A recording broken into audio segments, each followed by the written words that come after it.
गुरु प्यारी सात संगत जी, राधा स्वामी जी।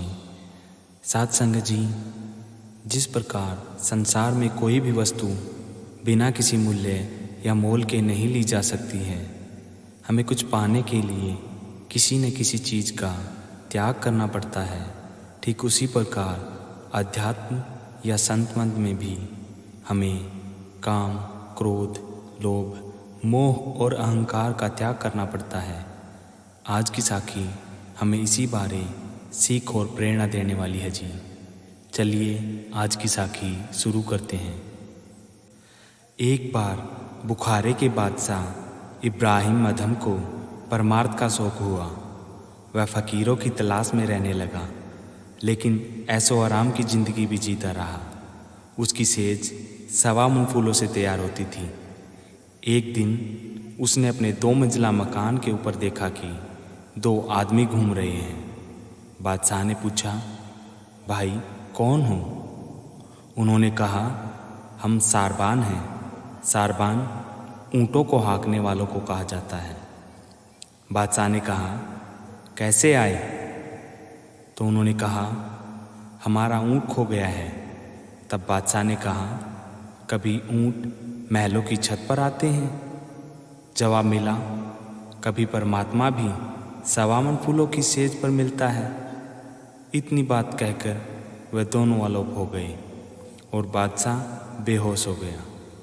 जब उसे होश आया तो उसकी सोच ने पलटा खाया और वह परमात्मा की तलाश में अपने मुल्क के फ़कीरों के पास जाने लगा, लेकिन तसल्ली न हुई।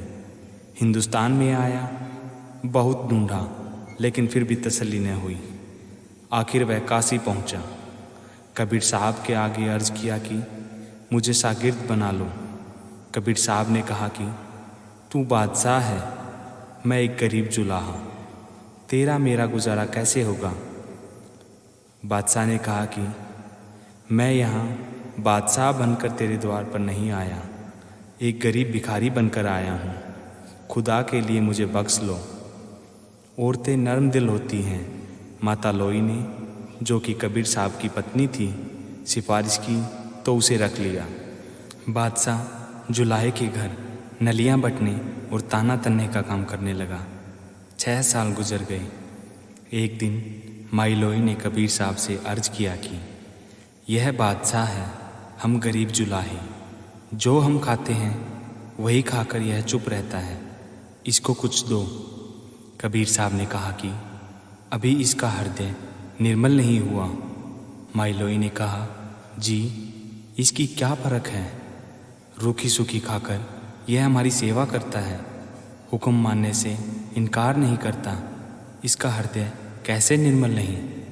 कबीर साहब कहने लगे, अच्छा ऐसा करो, घर का कूड़ा करकट लेकर छत पर चढ़ जाओ, मैं इसको बाहर भेजता हूँ।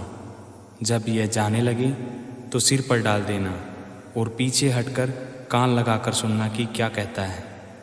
जब माई लोई ऊपर गई तो कबीर साहब ने कहा, बेटा मैं कुछ बाहर भूल गया हूँ, उसे अंदर ले आओ। जब वह बाहर गया तो माई लोई ने कूड़े करकट का टोकरा सिर पर डाल दिया और आप पीछे हटकर सुनने लगी। वह गुस्से से बोला, अगर होता बुखारा तो जो करता सो करता। माई लोई ने आकर कबीर साहब को बताया कि जी ऐसा कहता है। कबीर साहब ने कहा कि मैंने जो तुमसे कहा था कि अभी हृदय साफ नहीं हुआ, नाम के काबिल नहीं हुआ। इसी प्रकार 6 साल और बीत गए। एक दिन कबीर साहब ने कहा कि अब बर्तन तैयार है। माई लोई ने कहा कि जी मुझे तो कुछ फ़र्क नहीं दिखाई देता, जैसा पहले था वैसा ही अब है। कबीर साहब के घर साधु महात्मा आते रहते थे। कई बार ऐसा मौका आता था कि खाने पीने को कुछ नहीं होता था तो चने खाकर ही सो जाना पड़ता था। माई लोई ने कहा कि जिस तरह वह पहले हमारे हुक्म से इनकार नहीं करता था, अब भी उसी तरह है, जो कुछ हम देते हैं वही खा लेता है। कबीर साहब ने कहा कि अगर तुम फ़र्क देखना चाहती हो तो पहले तुम घर का कूड़ा करकट ले गई थी, अब और गंदगी, बदबू वाली गली सड़ी चीज़ें इकट्ठी करके ले जा। जब गली से निकले इसके सर पे डाल देना। माई लोई ने ऐसा ही किया। जब बादशाह बाहर निकला तो माई लोई ने वह जो इकट्ठी की हुई गंदगी थी उसके सर पर डाल दी। बादशाह हंसा, खुश हुआ, उसका मुंह लाल हो गया। वह कहने लगा, शाबाश डालने वाले, तेरा भला हो। यह मन अहंकारी था, इसका यही इलाज था। माई लोई ने आकर कबीर साहब को बताया कि जी अब तो वह ऐसा कहता था। कबीर साहब ने कहा, मैं जो तुमसे कहता था कि अब कोई कसर बाकी नहीं है। कबीर साहब जैसा संत सद्गुरु, बादशाह बुखारा जैसा शिष्य, फिर और क्या चाहिए था। जैसे ही कबीर साहब ने उसे नाम दिया उसकी रूह ऊपर चढ़ गई।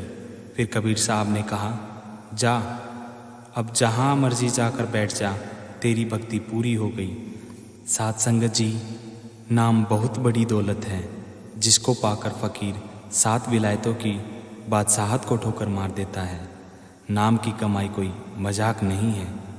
गुरु नानक साहिब ने 11 साल पत्थरों कंकरों का बिछौना किया। गुरु अमरदास जी ने 12 साल पानी ढोया। हृदय जितना पवित्र होता है, नाम उतनी ही जल्दी असर करता है। साध संगत जी, आशा करते हैं आज की साखी आपको पसंद आई होगी। अगर आप आध्यात्मिक और प्रेरणादायक शब्द और साखियाँ सुनना पसंद करते हैं जी, तो इस चैनल को सब्सक्राइब कर लीजिए। राधा स्वामी जी।